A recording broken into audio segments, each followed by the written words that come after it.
Hey guys, I'm back today, and today we're talking about 5 fun ways in how minimalism has changed me over the last year and a half of my minimalism journey. So you guys know I started minimalism through the Konmari method, which is sort of like the segue or gateway or foot in the door for me. So I consider myself a Konmari minimalist, and here are 5 ways that minimalism has changed me.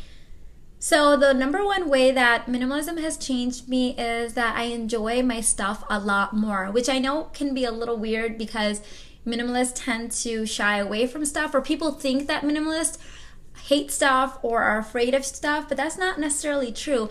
I love all the stuff that I have, and more so now that all the things that I have been intentionally chosen, and they fit my personality, they fit my lifestyle, they fit my home and my life, or they serve a major function in my life. So for example, my frying pan, I'm not madly in love with it, but it's one that I chose based on my needs and my cooking habits and the things that I tend to cook the most often. So it is something that I enjoy using because it is custom tailored to my life versus just randomly buying a whole bunch of kitchenware, then having to shift through it every day trying to find the right one, if that makes sense. So everything that I have, from my clothing, my shoes, my accessories to my home decor, has been selected to fit my life and customize and tailor to my personality. And I just aesthetically, everything is a lot more pleasing to me now.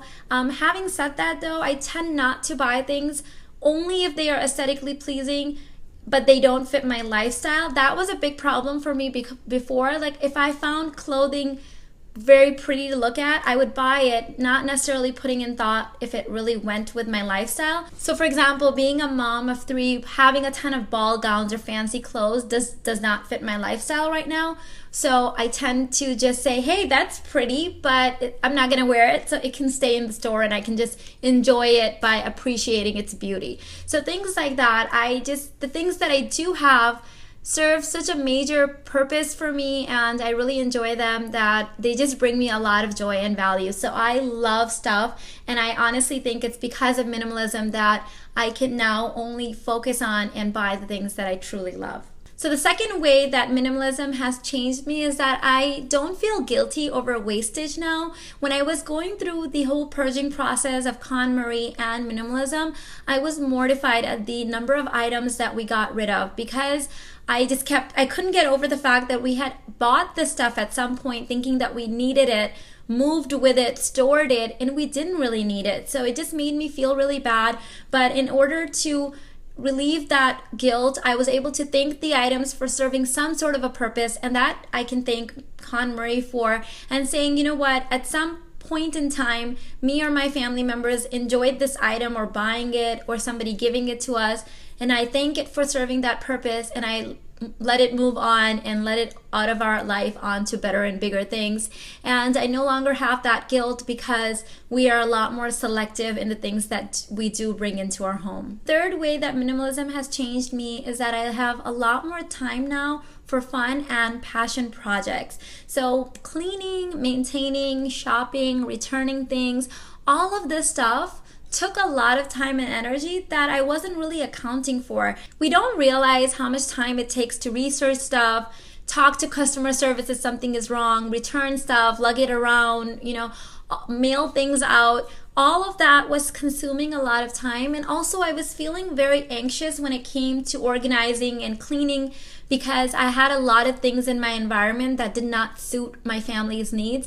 And now that we have been able to purge all that stuff, it's easier to clean. I have a very systematic approach to organizing and cleaning, and so I can do it very quickly and move on to things like blowing bubbles with my daughter outside, or coloring with my children, or just, having some quiet time to do the things that I love to do instead of the things that I have to do just to maintain my life. And the fourth fun way that minimalism has changed me is I tend to be a lot more present at the moment now. Now, this took a lot of time for me because I have one of those minds that was always racing and sort of anxiety prone. So it's been a little bit of a journey and a process, but I find myself a lot more relaxed now. And I notice consciously a lot of moments in the day where time has stopped and I'm doing something and I'm able to say, oh wow, like I'm not thinking about anything right now. I'm here right right now, present in this moment. And that is a big thing for me because that was just not the type of person that I was naturally. And over time, I've been able to cultivate that as an art in myself. And it's part of my own personal growth and development to be able to enjoy the moments that however mundane they are, even if I'm just sitting with my family and having a cup of tea or coloring with my daughter, it really brings me joy and pleasure to realize that my mind isn't racing and that I'm fully present in this moment right now. And this has been a huge change for me. So I really do appreciate minimalism for being able to teach me to be more focused and grounded in life and appreciate those little moments. The fifth fun way that minimalism has changed me is it's a lot easier for me to let go of things. And when I say things, I don't mean only physical things, but I mean things as in if somebody does something to me or says something to me, it's easier for me to let go of those emotions, and not in the sense that, I just don't care, but in the sense that really let it go from within.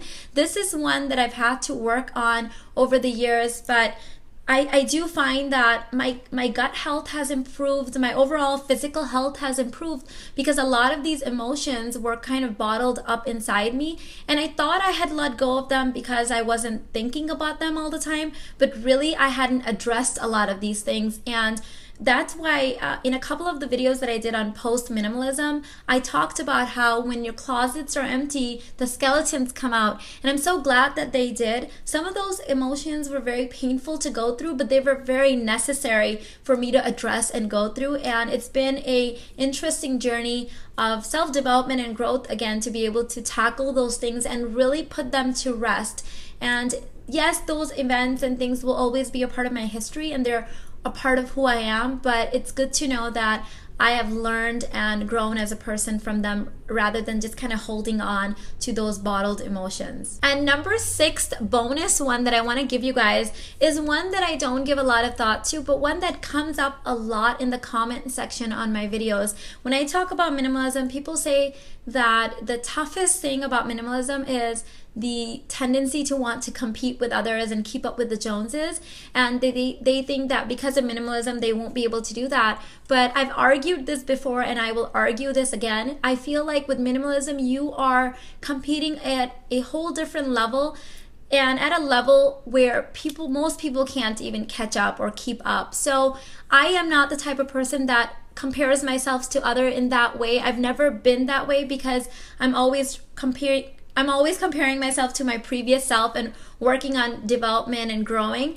But if you are the type of person that's an important thing for you, think about it this way. If you are randomly trying to compete with every person that is in your life, you have no structure and you're not going to get very far. But if you are competing in a very structured manner with bringing in things and experiences that really bring you joy and going for those big impact items like I always talk about. So what are the big impact items?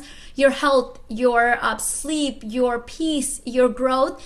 Those are things that develop over time. They take a lot of time commitment and investment of time and energy. Most people don't have time and energy to invest in those things. So if you invest in yourself in that way, I promise you, most people can't keep up. So if you are the type of person that is competitive, go for the items that most people can't just go and ring up on their credit card, right? Invest in your health, invest in your fitness, invest in your self-growth, your development, your peace, your zen. Those are things that most people walking around in our society can't easily attain. They have to really do a huge overhaul of their life to be able to change those things. So if you start now, you have an advantage that most people don't have. So if you're going to compete, why not compete at a level that most people can't even keep up with, right? Become your own league. So I would say that minimalism gives you the biggest advantage to being able to compete, if that is your nature, of course. Give this video a thumbs up if you enjoyed it. Let me know in the comments which one was your favorite, and I'll catch you guys in the next one. Bye! Thanks for watching. Before you leave, go ahead and hit that red subscribe button so you don't miss any other videos from us. Here's some other videos that you might enjoy. And as always, I love you and take care of yourself. Bye!